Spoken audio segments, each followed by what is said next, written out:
Louvado seja o nosso Senhor Jesus Cristo, para sempre seja louvado. Queridos irmãos e irmãs, que bela liturgia temos nessa segunda-feira da quinta semana do tempo da Quaresma. É uma semana em que se intensifica na liturgia o combate entre a luz e as trevas, entre a boa nova que Jesus Cristo veio trazer e a incompreensão, a dureza dos corações, a dureza das mentes daqueles que deveriam, por primeiro, acolher a boa nova do Messias, a boa nova da salvação. Na primeira leitura e no Evangelho, nós temos duas figuras femininas, Susana, na primeira leitura, e esta pecadora flagrada em adultério. Sua identidade nós não a conhecemos, mas quis o Senhor que o episódio desse encontro entre Jesus e essa mulher flagrada em adultério ficasse no Evangelho de São João como uma grande lição para todos nós.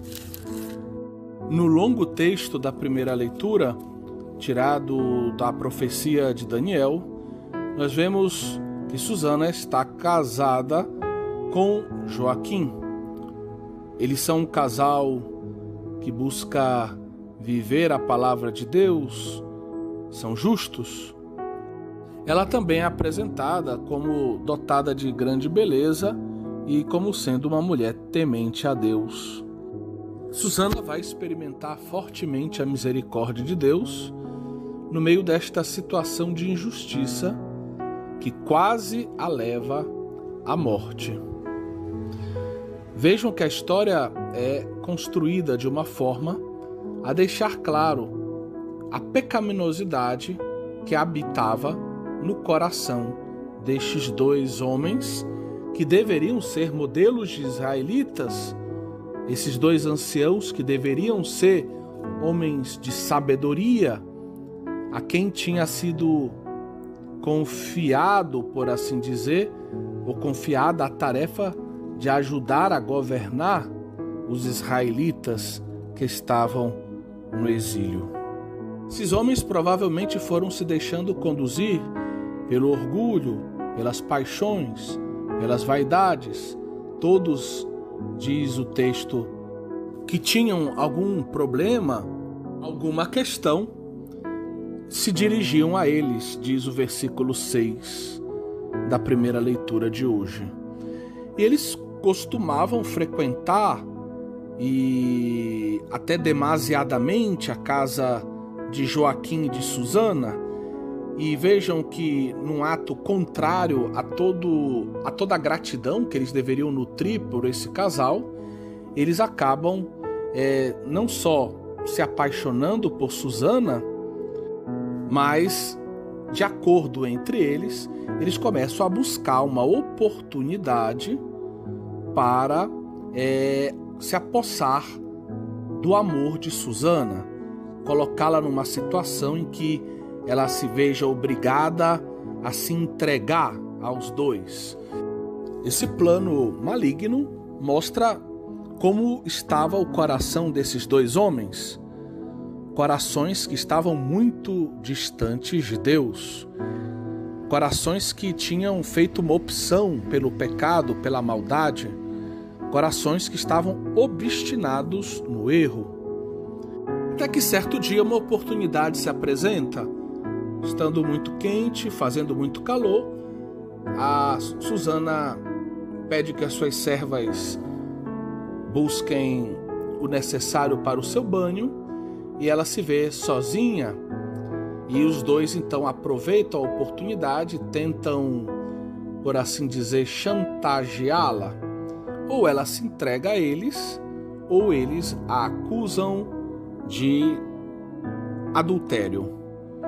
E sendo dois, a palavra de dois homens teria um valor, digamos, jurídico, capaz de levá-la à condenação, à morte. É bem clara a situação. Eles têm um trunfo nas mãos. Susana, porém, tem um coração muito reto, muito justo, e ela, evidentemente, prefere proteger a sua dignidade e obedecer a palavra de Deus, mantendo a sua pureza, não pecando, do que concordar com esses dois velhacos e se entregar a eles, buscando com isso reconquistar a sua própria vida ou dar continuidade à sua vida natural, biológica. Ela prefere morrer do que pecar. Aqui é essa ideia. Ela prefere morrer do que pecar. Então, Domingos Sávio, pequeno Domingos Sávio, que dizia abertamente isso, que preferia morrer do que pecar. Os velhos tramam, então, a condenação de Susana. E os empregados que reconheciam uma vida exemplar de Susana ficam constrangidos, porque, diz o texto no versículo 27, jamais se dissera nada semelhante a respeito de Susana. Ela vivia uma vida reta, uma vida exemplar, uma vida justa ao lado do seu marido Joaquim. Como esses dois homens retribuem a hospitalidade, o amor que eles receberam. O pecado conduz à morte. O pecado desses homens, a concupiscência da carne, os planos malignos, o seu desejo de poder, de submeter os outros aos seus próprios prazeres, ao seu próprio querer, se manifesta muito claramente nesta situação que coloca Susana à beira da morte. No dia seguinte, no versículo 28, se diz: o povo se reúne na casa de Joaquim. Os dois anciãos, então, se apresentam com a intenção criminosa. Eles querem obter a condenação à morte de Susana. Eles querem se vingar daquela que agiu com virtude, agiu de um modo santo. Os maus tramam a morte dos justos. Os maus, as trevas, querem que a luz deixe de brilhar. Se não se comovem diante das lágrimas daquela assembleia, a assembleia que via tudo aquilo chorava, diz o versículo 33. Eles então colocam as suas mãos sobre a cabeça de Susana e ela, demonstrando em meio às suas lágrimas a sua confiança no Senhor, escuta o falso testemunho daqueles dois, que é descrito a partir do versículo 36, e que se conclui no versículo 40. No versículo 41 se afirma que a Assembleia acreditou neles, pois eram anciãos do povo, ou seja, eles faziam parte do conselho que governava aquele povo, eram juízes, e a Assembleia, então, seguindo a indicação dos dois, decide condená-la à morte. Bela é a oração de Susana a partir do versículo 42. É uma oração simples, contrita, que manifesta a confiança de Susana. Ó Deus eterno, que conheces as coisas escondidas e sabes tudo de antemão. Ela proclama a grandeza de Deus, que conhece tudo. Tu sabes que é falso o testemunho que levantaram contra mim. Estou condenada à morte quando nada fiz do que estes maldosamente inventaram a meu respeito. Susana, no seu ser feminino, ela encarna o povo de Israel. O povo de Israel, diante de Deus, normalmente é apresentado com vestes femininas, como uma esposa, uma noiva. E Deus é o seu esposo, o seu noivo, que ama o seu povo como um esposo ama a sua esposa. Ela encarna essa esposa fiel. Ela é fiel a Joaquim, ela é fiel a Deus. Ela não se entrega às infidelidades, ela não se entrega às tramas de pecado. Ela invoca então o único que pode salvá-la. Como pobre, como uma pequena Nauim, uma pequena serva do Senhor, ela se coloca diante de Deus. Senhor, tu sabes tudo, tu conheces o oculto, tu conheces as coisas antes delas acontecerem. Tudo isso que foi dito é um falso testemunho e eu não tenho ninguém que possa me salvar dessa situação. Só tu podes vir em meu socorro. O Senhor é o defensor dos pobres, é o defensor dos injustiçados. Susana clama pela justiça divina. E o Senhor imediatamente escuta a sua voz e intervém. Ele intervém como uma resposta direta à retidão do coração de Susana e à súplica que ela lhe dirige. Enquanto levavam para execução a jovem Susana, a inocente Susana, Deus inspira então um jovem adolescente de nome Daniel, que clama com uma coragem de um grande homem, que ele é inocente diante do derramamento do sangue daquela mulher. Todos se voltam para ele e ele então adverte a assembleia que eles estão cometendo um erro, que eles são insensatos, que eles estão julgando de um modo muito superficial aquela filha de Israel. E ele pede que seja refeito o julgamento, pois ele também defende que o testemunho dado por aqueles dois anciãos é falso. Versículo 49. Todo o povo então se volta apressadamente, E os outros anciãos então, tocados provavelmente por uma ação da graça divina, percebem que aquele jovem fala como um ancião. Eles dizem isso quando eles dizem: Deus te deu a honra da velhice. E aquele jovem Daniel, ungido por Deus, pede que o julgamento seja feito usando uma técnica muito simples. Vamos interrogar primeiro um dos anciãos, depois o segundo, e vamos ver as contradições dos testemunhos. Vejam que as palavras de Daniel, que fala como profeta em nome de Deus aos dois anciãos, são palavras muito duras. Ao primeiro ele diz, versículo 52, velho encarquilhado no mal, você que está tão mergulhado no mal que já está deformado pelo mal. Você que fez uma opção pelo mal, teve a oportunidade de se converter, não quis se converter, você deixou o mal entrar, se radicar dentro de você, você deixou o mal te deformar a tal ponto que hoje você se deixa conduzir pelo mal. Agora aparecem os pecados que estavas habituado a praticar. Você foi praticando os pecados na tua vida. Você foi passando de pecado em pecado.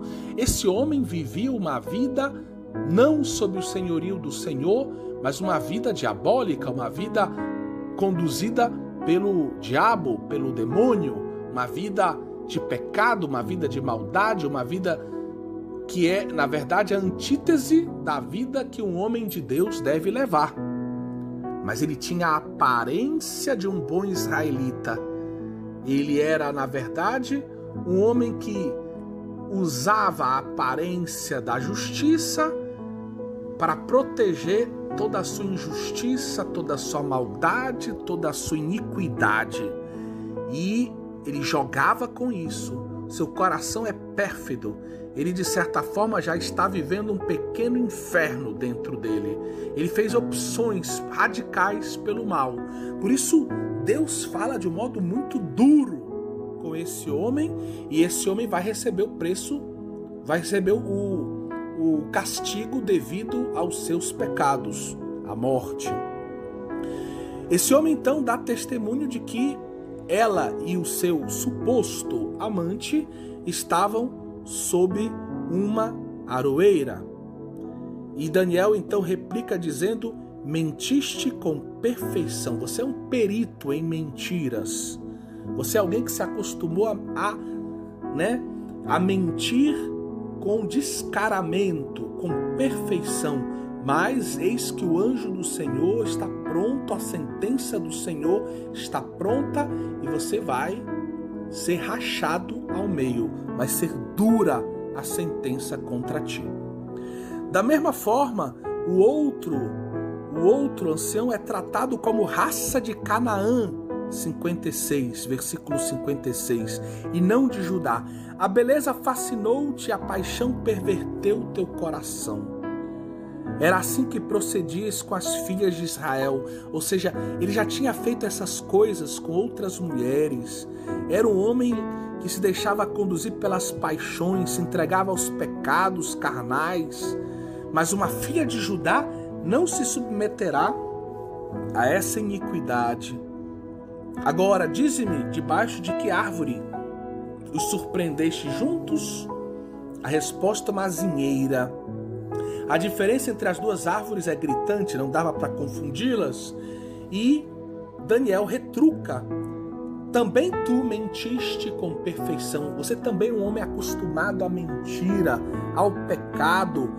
Vejam que Deus, por meio do profeta Daniel, é muito duro com esses dois homens.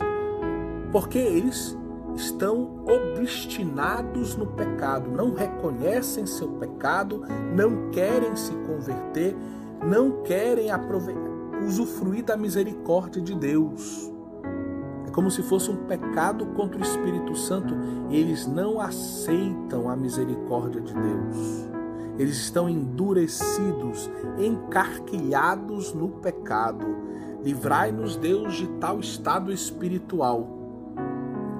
E a Assembleia então exulta quando percebe a contradição no depoimento dos dois anciãos e, ao ver que eles, com mentiras, tramavam a morte da justa, da boa Susana, eles acabam sendo condenados à mesma pena.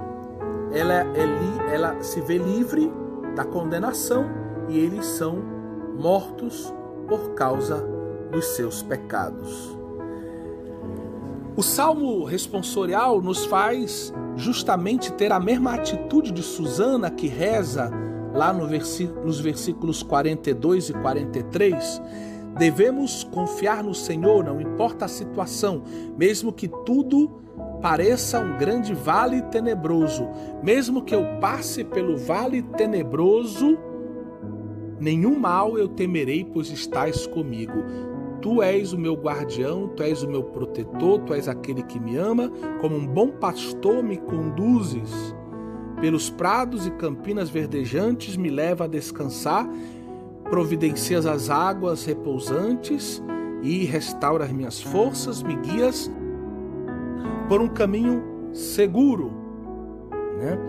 Então, não temerei mesmo que eu passe por um vale tenebroso, pois estás comigo com bastão, com um cajado que me dão segurança. Esta confiança que nós temos que clamar. Neste tempo de pandemia, neste tempo de tanto sofrimento, precisamos ter esta confiança no Senhor. Ele está conosco, nos faz percorrer o caminho da salvação. No evangelho de hoje nós temos uma outra mulher, como dizíamos, e ao invés de um jovem ungido pelo Espírito, de um profeta Daniel, nós temos o próprio Deus que se fez homem, a palavra de Deus encarnada, o nosso Senhor e Salvador, Jesus Cristo. Essa mulher foi pega em flagrante adultério. Ela não é inocente como Susana, mas Susana experimenta a misericórdia de Deus de um modo que a preserva da pena da morte, enquanto essa mulher experimenta a misericórdia de outro modo. Ela pecou, ela foi flagrada em adultério, mas aqueles que a conduzem até Jesus não parecem tão interessados na glória de Deus e no cumprimento da lei mosaica, mas eles instrumentalizam essa mulher e essa situação conduzindo-a até Jesus, eles na verdade querem ter, diz o versículo 6 do Evangelho, uma razão para poder acusá-lo. Querem que ele contradiga a lei de Moisés. Então, na verdade, eles não estão interessados na verdade, na glória de Deus, na justiça. Eles querem, na verdade, é colocar Jesus numa situação difícil, que ele contradiga a lei de Moisés e que eles possam acusá-lo de ir contra Moisés, para, quem sabe, ter uma razão para poder condená-lo à morte, condenar um inocente à morte. Mas Jesus, ele não entra no jogo destes homens. Ao escutar o que eles dizem, mestre, esta mulher foi surpreendida em flagrante adultério, Moisés na lei mandou apedrejar tais mulheres, que dizes tu? Jesus, ele se inclina, começa a escrever com o dedo no chão. Ele parece estar mergulhado no coração do Pai, no amor do Pai, na serenidade, na paz, da comunhão com Deus. Ele não está imerso na agitação daquele povo que, agitado, quer ver se ele vai dizer sim, vai dizer não, vai ir contra Moisés ou não, se vão apedrejar, se não vão apedrejar aquela mulher adúltera. Mas Jesus, então, diante da insistência daquela assembleia, que continua a interrogá-lo, Jesus se ergue e diz: então façamos o seguinte, que aquele que não tiver pecado atire a primeira pedra. E essas palavras de Jesus penetram nos corações. Cada homem, cada mulher que ali estava se reconhecia também pecador. E é muito interessante a gente entender que, à luz dos profetas de Oséias, de Ezequiel, de Jeremias, no fundo, os pecados de Israel eram apresentados simbolicamente como adultério. No fundo, todos os nossos pecados, de certa forma, são um não ao amor a Deus, são uma traição. E os mais velhos, que em teoria têm mais sabedoria e pecaram mais e já reconheceram mais vezes os seus próprios pecados, reconhecem que eles já se afastaram da lei de Deus tantas vezes, que eles já adulteraram, entre aspas. Eles já disseram não ao amor de Deus, disseram não à lei de Deus tantas vezes. E é por isso que, a partir destes que são mais velhos, que neste caso recebem um espírito de sabedoria para reconhecer a sua própria fraqueza, o seu pecado como uma espécie de adultério, e quantas vezes já não foram perdoados por Deus, já não receberam a purificação dos seus pecados por uma ação misericordiosa, salvífica de Deus em suas vidas. E esses homens então começam a deixar o local, dos mais velhos aos mais jovens, até que Jesus se vê sozinho com aquela mulher. Jesus então, mais uma vez, ele se levanta e pergunta à mulher: mulher, onde estão eles? Ninguém te condenou? E ela responde: ninguém, Senhor. E aí Jesus não apenas diz para essa senhora: pode ir para casa, continua a tua vida. Não, Jesus diz palavras que vão mudar a vida dessa mulher, porque ela está experimentando ali a misericórdia de Deus. Deus está livrando-a da morte. Deus está livrando-a da consequência dos seus pecados. E essa mulher que foi arrastada pela cidade, que foi humilhada, essa mulher provavelmente ela tem um coração arrependido, ela não diz uma palavra em sua defesa. Essa mulher tem um coração que reconhece o seu pecado, essa mulher tem um coração contrito. E é nesse ambiente de um coração que se vê humilhado, arrependido, contrito, que Jesus Cristo então lhe diz: eu também não te condeno, podes ir, porém muda a tua vida. A experiência com a misericórdia verdadeira é uma experiência que inclui uma mudança de vida. Uma das dimensões da experiência com a misericórdia de Deus é a mudança, é a conversão. Uma experiência profunda com a misericórdia de Deus me leva a chorar os meus pecados e a dizer: não posso mais viver dessa forma, não posso mais pecar, não posso mais adulterar, preciso mudar de vida. Por isso Jesus lhe diz: podes ir e de agora em diante não peques mais. A antífona do Evangelho diz: não quero a morte do pecador, diz o Senhor, mas que ele volte, se converta e tenha a vida. É isso que acontece na vida dessa mulher. Ela nos é apresentada como exemplo, ela cometeu um pecado terrível, mas ela foi humilhada, ela percebeu o seu erro, ela vai se arrependendo, o silêncio dela diz: eu mereço realmente, o que vier eu mereço, porque eu realmente pequei gravemente. Mas ela experimenta no final a misericórdia de Deus através de Cristo Jesus.